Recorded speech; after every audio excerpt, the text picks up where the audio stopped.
So let's break down the American English vowels for you one by one, really help you build an understanding of what the sound is, how it's spelled, what accent error patterns you might have for it, and how to correct your speech for vowels. Let's take a look at the vowel E. This is called a high front vowel. When I say E, my tongue fills up most of the space in my mouth, and this is a vowel that's in most native languages. The good news is that you might be saying E correctly most of the time when you need to when you're speaking in English. I'll talk about accent error patterns you may have on the vowel in just a moment. Typically, the vowel E we spell with letters EE or EA. Those are the most common spellings. And so I call this vowel the green T vowel. You'll see here that the IPA symbol, or International Phonetic Alphabet, is a lowercase I. That's because in a lot of languages, we spell this E sound with letter I.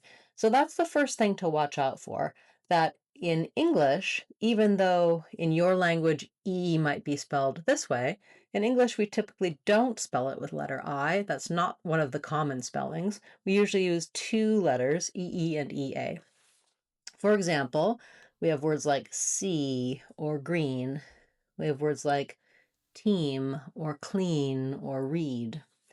Sometimes we spell it with just E, like in me and he and she. Usually you're not going to have an issue with pronouncing these words. You're going to be using the correct E sound. The only time that I hear an error on this E in these types of words is if you're saying something, for example, like she lives or we need. Because these short words with just letter E are usually not stressed and they're shorter in duration, sometimes what I'll hear is you using more of the I vowel that's in it and did instead of the E vowel. If we go back to looking at our chart, we can see that the I vowel, the pink pig vowel, is also a high front vowel. So there's not a huge difference between E and I. For I, my tongue is a little lower. It's one of our lax vowels, whereas E is a tense vowel. But the main difference here is that it's going to be a little bit lower tongue, and this might be the vowel that you don't have in your native language, whereas you do have the E vowel. So when I'm saying E, I want to make sure I really have a nice tense high tongue. When I say I want to have a little bit lower and it has that lax sound.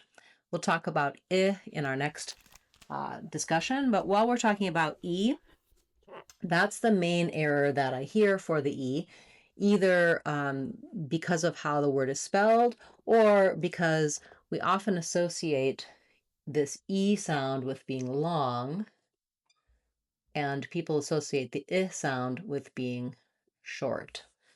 It is true that typically if I have words that are otherwise equal, the I will be a little shorter than the E, but it's very important that the main difference really is actually tense versus lax and the position of the vowel, because what will happen is you may end up saying a word like she because it's shorter, a little more like sh instead of she. So I often hear instead of we need, exact same vowel, but shorter duration, longer duration, I'll hear we need, we need.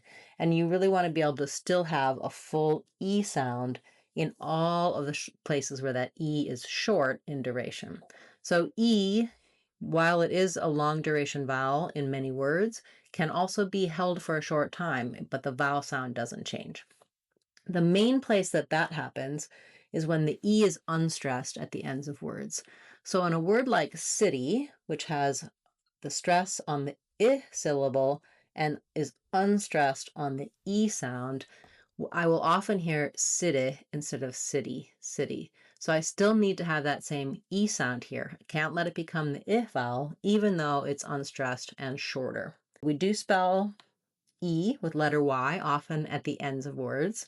And then we do also sometimes spell the E sound with letter I in words like radio, experience, eents. So often those endings like eents or eent Again, that's a place where that vowel is shorter in duration, but it still has the tense sound. So main error to watch out for is between the E, as in green tea, and the I, as in pink pig, tense and lax, but both high front vowels. Where you're going to see the error on the E is when it's short in duration because of the stress of the sentence or because of the stress of the word.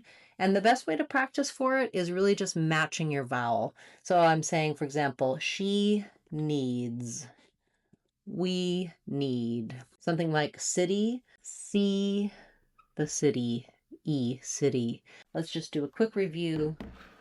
We had the E vowel in green tea, the I vowel in pink pig, the vowel in red tent, the vowel in black cat, and the a diphthong in gray day. These are the front vowels for American English.